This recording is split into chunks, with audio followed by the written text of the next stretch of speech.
Hi friends, welcome to our next video. In literature, there are many theories used to analyze an author's work. One of these theories is new criticism. Remember, this session is meant to discuss the basics of new criticism. Let's move on. The new criticism is an Anglo-American variety of formalism that emerged in the early decades of the 20th century and dominated teaching and scholarship until the early 1960s. Some of the important features of the new criticism were seen in the works of T.S. Eliot and Ezra Pound, as well as in the seminal studies by I.A. Richards and William Emerson. See, for example, Richards' Principles of Literary Criticism that was published in 1924. Remember, it was 1920s.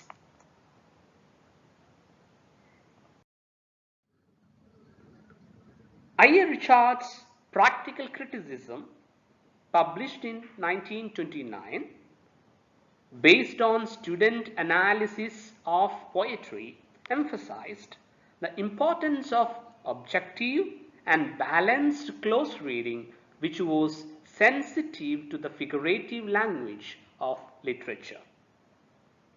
Richard's student William Emerson produced an influential work, Seven Types of Ambiguity, published in 1930, which was held up as a model of new critical close reading.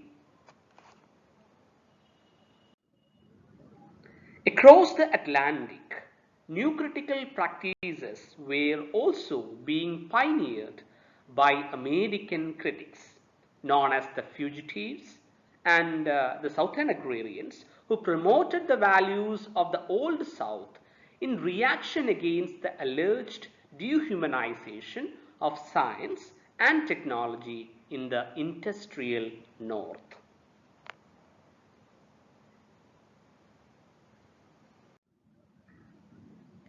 Notable among these pioneers were John Crowe Ransom and Alan Tate, who developed some of the ideas of Eliot and Richards. Ransom edited the poetry magazine The Fugitive from 1922 to 1925 with a group of writers including Tate, Robert Penn Warren, and Donald Davidson.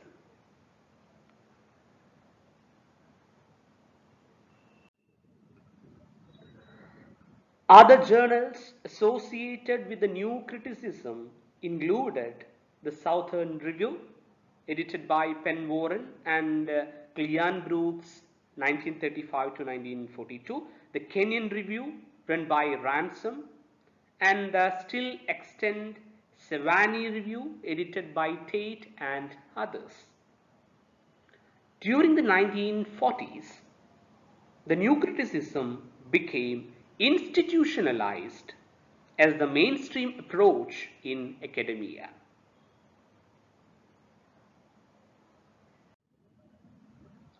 Some of the central documents of new criticism were written by relatively late adherents. William K. Wimsatt and Monroe Beardsley's essays, The Intentional Fallacy, published in 1946, and The Effective Fallacy, 1949. Now, let's look at the contributions of John Crowe Ransom. His period was 1888 to 1974.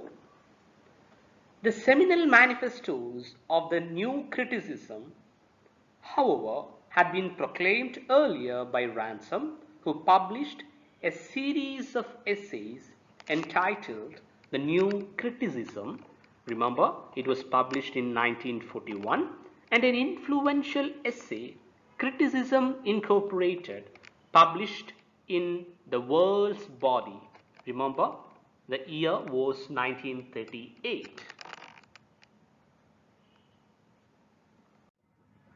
As Ransom acknowledges, his essay is motivated by the desire to make literary criticism more scientific or precise and systematic. It must, says Ransom, become a serious business.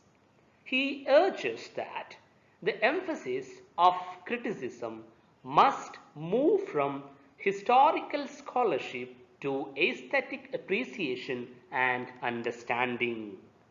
Ransom characterizes both the conservative new humanism and left wing criticism as focusing on morality rather than aesthetics.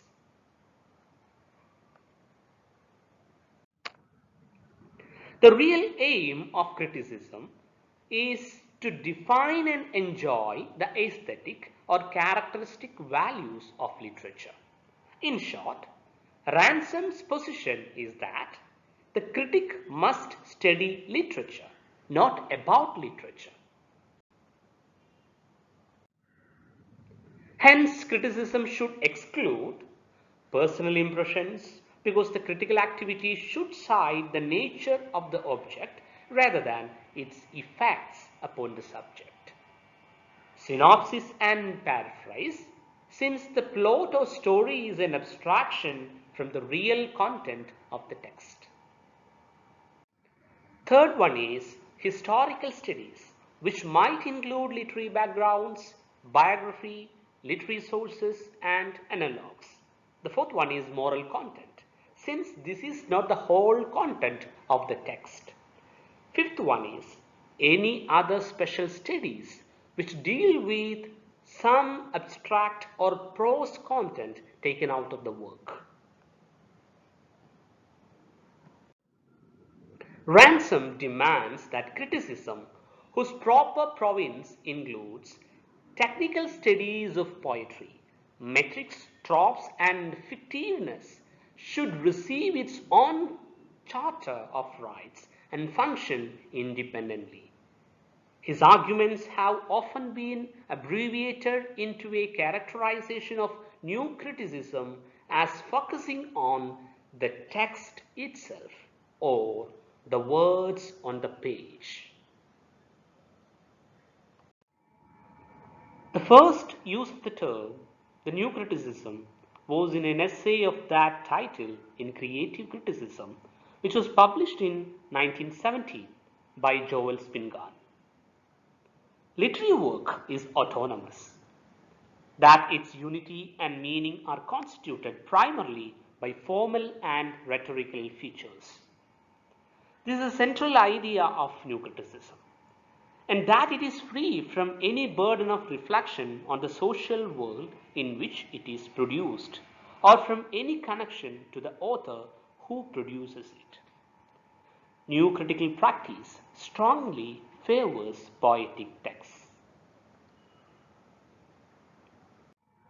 According to T.S. Eliot, the critic's task was to understand and explain the new combinations of feeling that poetry was capable of expressing. Clarence Brooks' studies of English and US poetry set the tone for a new kind of formalist criticism that emphasized paradox as a constitutive feature of poetic language. Paradoxes are not some sort of frill or trimming external to the work. They spring from the very nature of the poet's language. It is a language in which the connotations play as great a part as the denotations.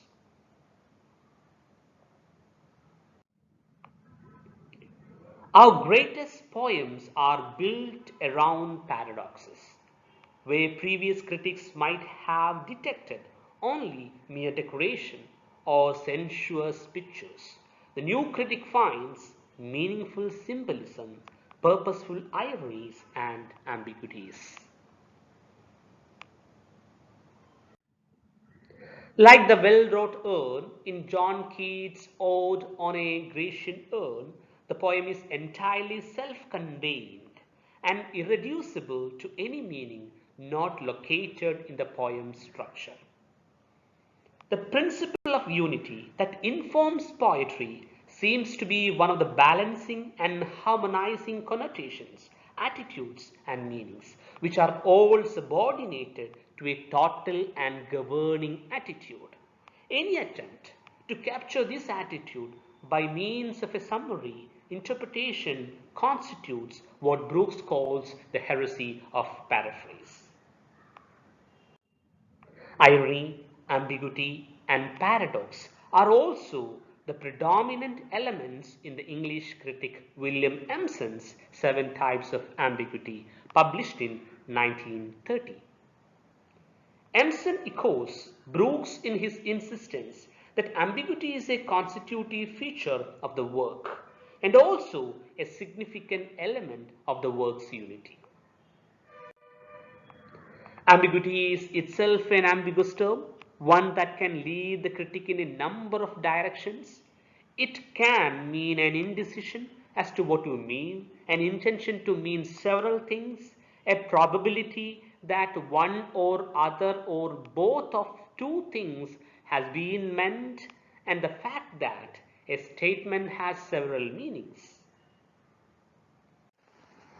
Remember, the Chicago School of Criticism was also part of new critical movement in America. The Chicago School critics, particularly R.S. Crane, were less interested in celebrating ambiguity and paradox than in creating the rhetorical tools necessary for a rigorous formalist critical method. For Crane, as for the Chicago School at large, pluralism is a reassertion of the Aristotelian notion that poetry exhibits a multiplicity of structures not capable of reduction to any single type. Thank you for watching this video. We will update new videos soon. Thank you once again.